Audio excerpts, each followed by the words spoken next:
Neemias 8, 9 a 10 diz: E Neemias, que era o governador, e o sacerdote Esdras, o escriba, e os levitas que ensinavam ao povo, disseram a todo o povo: Este dia é consagrado ao Senhor, vosso Deus. Então não vos lamenteis, nem choreis, porque todo o povo chorava, ouvindo as palavras da lei. Disse-lhes mais: Ide, comei as gorduras e bebei as doçuras, e enviai porções aos que não têm nada preparado para si, porque esse dia é consagrado ao nosso Senhor. Portanto, não vos entristeçais, porque a alegria do Senhor é a vossa força. Hoje eu quero falar sobre a ordem invertida do mundo. Só, pastor, o que tem isso a ver com o texto que nós lemos? Bom, tem tudo a ver, como nós vamos perceber aqui. Em especial, eu quero trazer atenção ao versículo 9, onde diz: porque todo o povo chorava. Tá? O povo estava chorando, não era de alegria, porque no versículo seguinte fala que o povo estava entristecido. Então eles estavam chorando de tristeza. Nas coisas de Deus, a ordem com que elas se apresentam são muito importantes, diferente da matemática. A matemática, 2 mais 1 é igual a 1 mais 2, é 3, não interessa. Na matemática, somando, né? A questão da soma. Mas o plano de Deus, a ordem que as coisas acontecem, devem ocorrer, elas são bastante importantes e são bastante de consequência. O mundo, que a Bíblia fala, jaz no maligno, tem a sua ordem própria, que é uma ordem invertida. Deus estabelece a ordem ou a sequência correta em que as coisas devem acontecer. E aqui, nesse trecho de Neemias 8, nós temos justamente essa ordem, como nós vamos ver agora. Olhe comigo no versículo Provérbios 14, 13. Tá? Eu vou ler daqui a pouquinho, mas antes disso, deixa eu ler Provérbios 14, 13 e a gente volta para Neemias. Provérbios 14, 13. Até no riso o coração sente dor, e o fim da alegria é tristeza. O fim da alegria é tristeza. A ordem que Deus dá, eu estou usando só esse exemplo aqui de Provérbios, é primeiro o riso e depois vem o pranto. É a ordem do mundo. Primeiro você ri, primeiro a alegria, primeiro é o bom. Então primeiro vem o riso e depois vem o pranto, ou seja, você tem alegria e depois vem a conta. O plano de Deus é o inverso, ao contrário. Antes do riso, o mundo diz: leve agora e pague depois. Se divirta primeiro, tenha a parte boa primeiro e depois a gente se vira com o que há por vir. Um exemplo disso é o carnaval. Carnaval, todo mundo sai, brinca, gasta dinheiro que tem, que não tem, dinheiro pegou emprestado, bota no cartão. Vocês não, né? O mundo lá fora parece que são sem limites. Falou em carnaval, o mundo para. Não interessa o preço, não interessa o sacrifício, não interessa o problema que vai dar carnaval. Tem primeiro ter alegria. Aí depois vem as contas, vem os problemas, vem a confusão, vem as dívidas, vem os relacionamentos estragados, e a ressaca, e assim vai. Primeiro, antes de tudo, é diversão. E o resto a gente vê os pedaços como é que fica. E esse desafio, então, é que a gente tende a ter uma tendência a querer fazer o mesmo. Comprar agora e pagar depois. Ter o benefício agora e depois ver como é que fica o resto. Voltando para o texto em Provérbios, você vai notar que o povo no versículo 10, no finalzinho do versículo 10, versículo 9, perdão, ele diz: porque o povo chorava. Por que o povo chorava?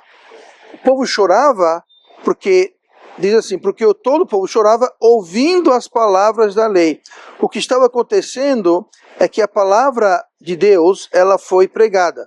Havia muito tempo que ela não havia sido pregada, e o povo então ouviu a pregação da palavra de Deus, haviam se esquecido, e eles ficaram sobre convicção.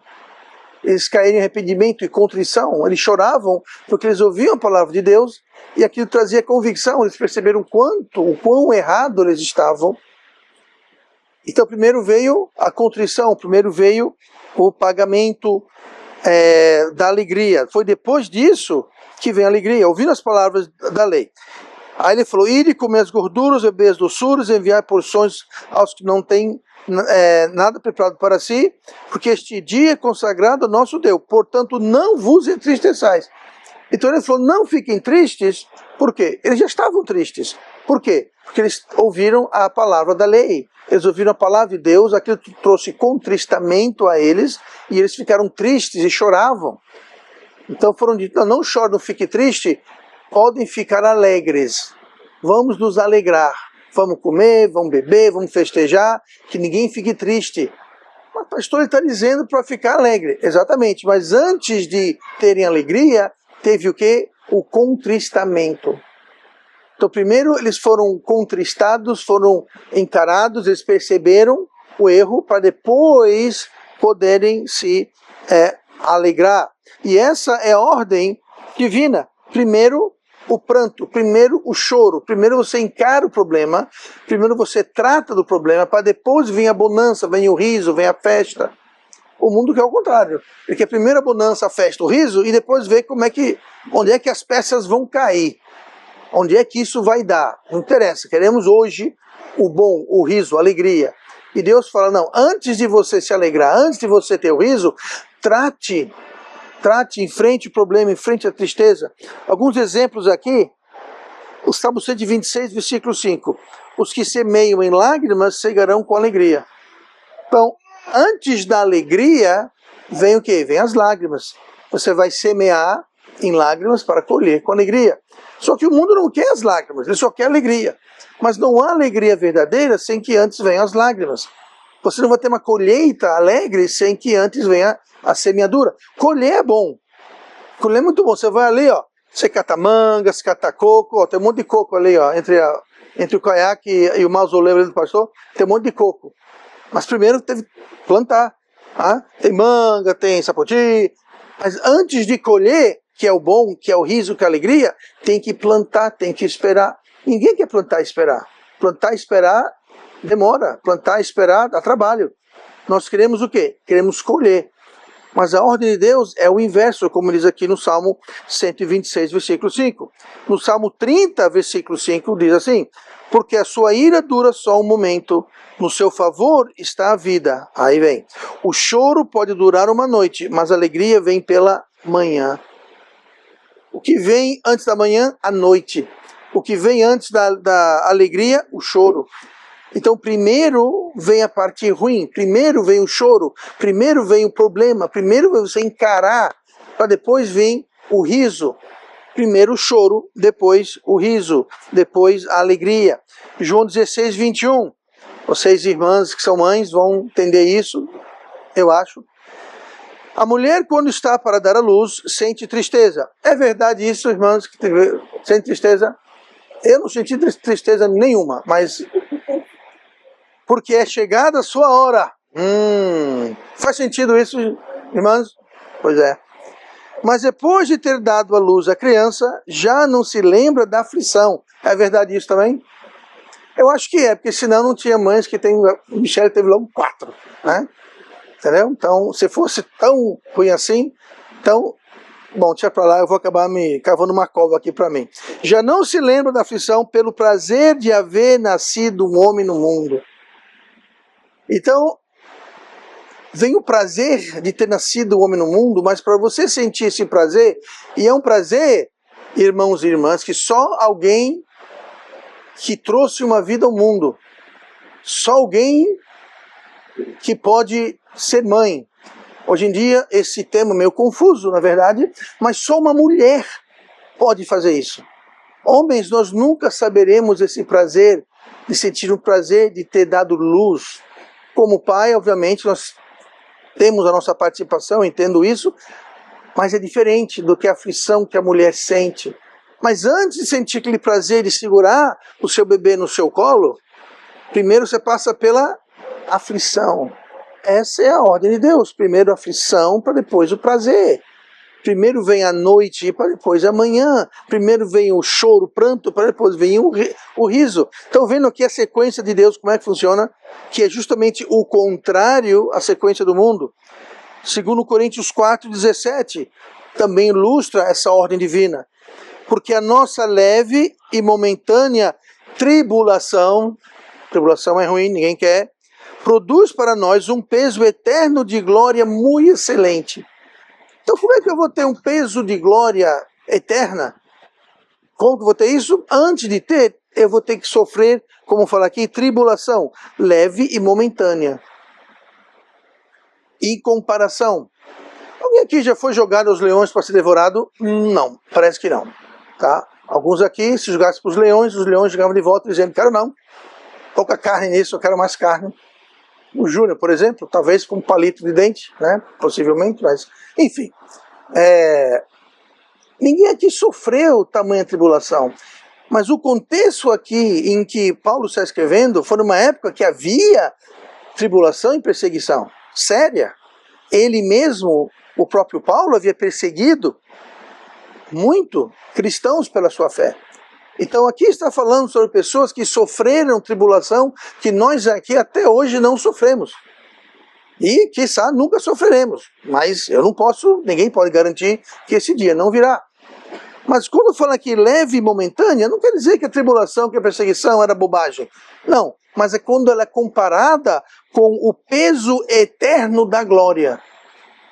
Então, imagine o peso eterno da glória, que maravilha vai ser essa, se quando alguém ser jogado aos leões, ou perseguido, ou ser caçado e preso, isso é chamado de leve e momentânea, em comparação com o peso da glória eterna. Mas antes dessa glória maravilhosa, vem o quê? A perseguição, a tribulação. Essa é a ordem de Deus. Primeiro é o pranto, é o choro, é a provação, para depois vir a glória, o riso e a glória. Tiago 4:9 fala bem isso. Senti as vossas misérias. Ele começa no versículo 9 de Tiago 4. Lamentai e chorai. Converta-se o vosso riso em pranto e o vosso gozo em tristeza. Humilhai-vos perante o Senhor e Ele vos exaltará. Ah, pastor, quero que Deus me exalte. Quer? Maravilhoso. Qual a ordem aqui? Quer ser exaltado? Muito bem. Senti as vossas misérias. Lamentai e chorai. Então, antes da exaltação, vai ter choro, lamentação, e nós temos que enxergar as nossas misérias. Uma observação franca, sincera e honesta em quem nós somos. Nós somos muito generosos com nós mesmos. Nós nos achamos muito mais espirituais e maravilhosos e tudo que é bom, nós nos achamos. Mas Deus diz que para que a gente possa ser exaltado, nós precisamos sentir as nossas misérias, ou seja, perceber a nossa situação. Nós temos que lamentar e chorar. Converta-se o vosso riso em pranto. Em outras palavras, está rindo por quê? Por que está rindo? Vocês entendem quem vocês são, quem nós somos, tá? Nós entendemos quem nós somos, o que nós fizemos, qual a nossa culpa, qual a nossa condenação. Porque se nós entendermos isso, entender que nós colocamos Cristo na cruz, então nosso riso deve ser convertido em pranto. Converta-se o vosso riso em pranto e o vosso gozo em tristeza. Então, se a gente enxergar a nossa real situação, nós não temos muito do que se regozijar, não temos muito do que nos alegrar, não temos muito do que rir, nós temos que sentir as nossas misérias. Ah, pastor, mas que vida é essa que eu vou viver sentindo miséria, lamentando? E isso tudo não foi resolvido na cruz? Foi, mas continua. Humilhai-vos perante Deus e Ele vos exaltará. Ele vai nos levantar, Ele vai nos colocar acima do lamaçal e da miséria, do pecado e da queda. Ele vai fazer isso, mas antes, falando sobre salvação, nós temos que fazer o quê? Sentir as vossas misérias, perceber que nós somos pecadores. Eu não acredito que aqui, posso estar errado, salvo engano, mas que eu saiba aqui, todos aqui são salvos.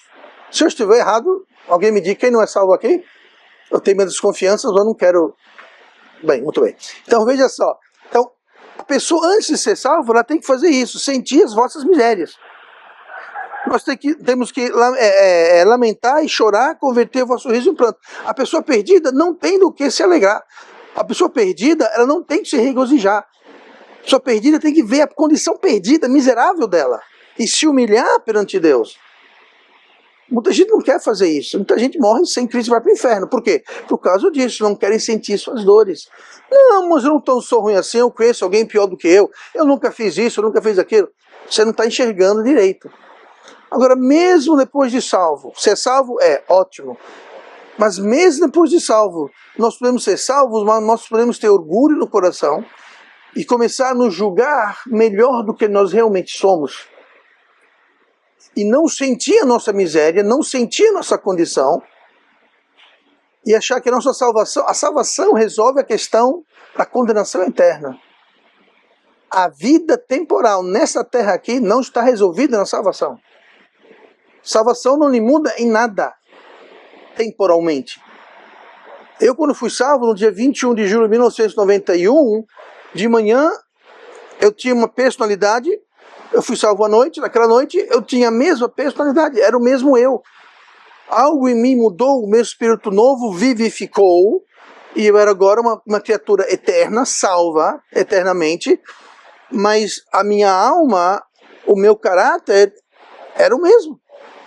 Foi mudando, mas diferente da salvação, que é uma mudança extrema e completa e total e sem retorno, a nossa justificação, é diferente da nossa santificação, que é um processo de caminhar com Deus. Então eu posso ser salvo, mas eu posso adiantar, parar, voltar, estagnar, passo para frente, 2 para trás, 3 para frente, 1 para trás.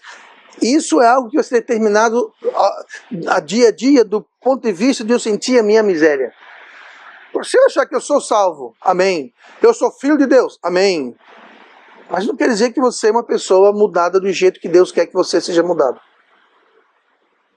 Porque antes que isso aconteça, antes que nós sejamos transformados, antes que venha a alegria, primeiro vamos ter que fazer o quê? A humilhação, converter o riso em pranto, o gozo em tristeza, lamentar e chorar.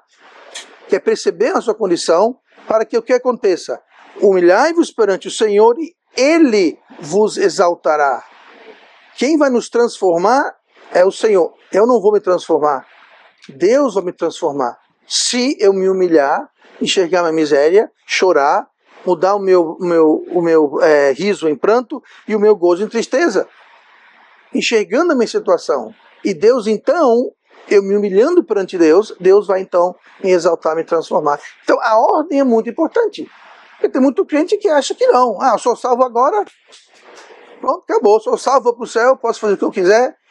Afinal, eu vou para o céu, vai para o céu. Verdade. Mas você não vai do jeito que Deus quer que você vá. Porque Deus tem um plano, Deus tem uma transformação que Ele quer fazer em nossa vida. Isso acontece quando nós nos humilhamos, enxergamos quem nós somos e como nós somos. Mas se não nos enxergamos como pessoas maravilhosas e completas, e pessoas que basicamente somos exemplos para os irmãos, aí temos um problema. Que Deus resiste o orgulhoso, mas Ele exalta quem se humilha. Então, a ordem de Deus é sempre essa. Então, como é que nós podemos, então, aplicar isso no nosso dia a dia?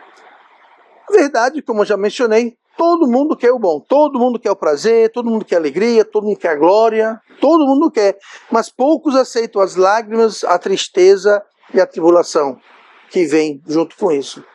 Todo mundo quer, por exemplo, pegar aquele canudo na faculdade, né? Tem diploma, mas antes disso, tem o quê? Bom, tem uns 4 ou 10 anos de estudo, dependendo do que se for fazer, tá? Eu acho até engraçado quando alguém entra numa faculdade e passa no Enem, antigamente no vestibular, né? Aquela celebração, ei, consegui, entrei, ô bobinho, não sabe de nada. Pensam que já estão, vocês nem começaram ainda, nem começou. Ah, pergunta para o meu Eugênio, pergunta para o irmão Manuel, pergunta para para irmã Michele, não. Pergunta para... Tô brincando. Pergunta para alguém. Gente, entrando na faculdade, tudo bem, eu entendo. É um marco, é um desafio, uma vitória. Eu entendo. Mas menos celebração. Porque é agora que a tribulação vai começar. É agora que vai chegar os professores lá, cada um entrou na sala com uma pilha de livros. Mas, professor, lê tudo isso esse semestre? Não, meu querido, essa semana. Você tem até sexta, mas hoje é quarta. Se virem. É o desespero, é a tribulação. Começa por aí. Todo mundo quer uma profissão, mas todo mundo quer começar por cima. Eu quero ser o diretor de assuntos difíceis dessa empresa. Você tem experiência? Não, mas eu tenho vontade. Aham. Não, primeiro você começa por baixo. Escutei a história de alguém na nossa igreja anos atrás. Pastor, eu acho que Deus está me chamando para o ministério. É sério, é sério. Ok, o cabra mal vinha para a igreja. E quando vinha, não abria uma porta, não servia um café, não fazia nada, não pegava um inário, não armava nada. Sabe o que é nada? Pronto, mas queria ser um pastor. Não, você primeiro começa como? Servindo. Servindo. Pastor, eu quero ser missionário para o Havaí. Para o Havaí, sério? É. Ok. Tu vai fazer o que no Havaí? Ah, eu vou pregar o evangelho, eu vou ter estudos, vou visitar as cadeias, as prisões, as escolas, os hospitais, eu vou ser uma bênção. Faça o seguinte, irmão, faça isso aqui em Maceió. Não, pastor, o meu chamado é para o Havaí. Aham. Tá me entendendo? Eu quero ir para o Havaí. Outro vai querer ir para o Havaí. Quem não quer ir para o Havaí? Ah? Inclusive eu conheço, eu não conheço muito bem, eu conheço ele de longe. Ele é um missionário no Havaí. Eu imagino tentando levantar apoio nas igrejas. Orem por mim, minha gente, eu preciso ir para o Havaí. O meu púlpito vai ser uma prancha. Igual uma certa igreja que todos nós... Igreja não, né? Uma igreja que nós todos conhecemos. Mas ele é realmente legítimo, ele fazia muita coisa antes de ir, ele não era nenhum aventureiro não, era um homem bom, um homem de Deus, está fazendo uma grande obra lá no Havaí. Mas a questão não é essa, a questão é, antes de chegar no Havaí, sirva onde você estiver. Antes de chegar na formatura, existe todo aquele esforço do estudo. Na vida cristã nós queremos vitória, mas a vitória tem um custo. A única coisa que não tem custo na vida cristã é a salvação. Muita gente se confunde. A graça é em relação à salvação. Agora, as bênçãos e as vitórias vai depender da nossa parceria com Deus. Deus faz a parte dele, nós fazemos a nossa parte. Tá? Mas a bênção não é só na graça. A bênção também requer o nosso esforço. Requer a nossa parte ser feita por nós. Nos relacionamentos, a mesma coisa. Seja no casamento, seja com amizade, seja na igreja. Existe um preço, existe algo que nós devemos zelar e fazer e manter. Primeiro vem o choro, depois vem o riso. Então, primeiro, sempre a ordem de Deus é essa. O mundo, ele quer o inverso. Neemias falou que o gozo do Senhor, a alegria do Senhor é a nossa força. E de fato é. Quando nós temos alegria em fazer algo, nós fazemos aquilo com gosto. Nós fazemos aquilo com alegria. O mundo é o contrário. A alegria do mundo não traz força, traz fraqueza, traz vazio. Essa semana o carnaval acaba quando mesmo? Vocês que entendem essas coisas, eu nem sabia que é carnaval. Sim, acaba quando? Os entendidos se entregando aí. Muito bem. Então o que acontece? A partir de quinta-feira vai ter muita gente assim, ó, ai, como que eu vou pagar a fatura do cartão esse mês? Como é que eu vou fazer a feira esse mês que eu já torrei que eu tinha, que eu não tinha? E briguei com a mulher, e a mulher brigou comigo, e tá todo mundo brigado. De amanhã em diante vai ter muita gente coçando a cabeça dizendo, onde é que eu fui me meter? Como é que eu vou sair dessa? Não teve alegria? É como aquela pessoa que usa o cartão de crédito, mas não sabe como vai pagar, ou se vai pagar. Ordem inversa. Você sabia, tem isso aqui é só um bônusinho. Existe um pensamento de pessoas entendidas nessa área financeira, que mesmo que a pessoa use o cartão de crédito e pague a fatura total no final do mês, é preferível não usar o cartão de crédito. Porque já foi comprovado que quando você vai pagar e gastar dinheiro, em cash, você é muito mais, você gasta menos. Você pensa antes, você pondera. No cartão é mais fácil, você só sai passando e você acaba gastando mais, mesmo tendo como pagar. Mas se gasta mais porque você não está tendo aquela história. Não, eu só vou pagar isso no final do mês. Mas como diz o velho ditado, a conta chega. Essa é a verdade, a conta chega. Tá? Então Deus, ele diz, não pague depois, pague primeiro, que você vai desfrutar muito mais. Porque primeiro vem a parte ruim, o pagar. Aí depois vem o riso, é o desfrutar do que você pagou. Então vamos manter isso em mente e não cair nessa tendência mundana, e bem franca, é uma tendência natural do homem. Querer primeiro ter o bom, para depois colher as consequências. Primeiro vem o pranto, depois vem o riso.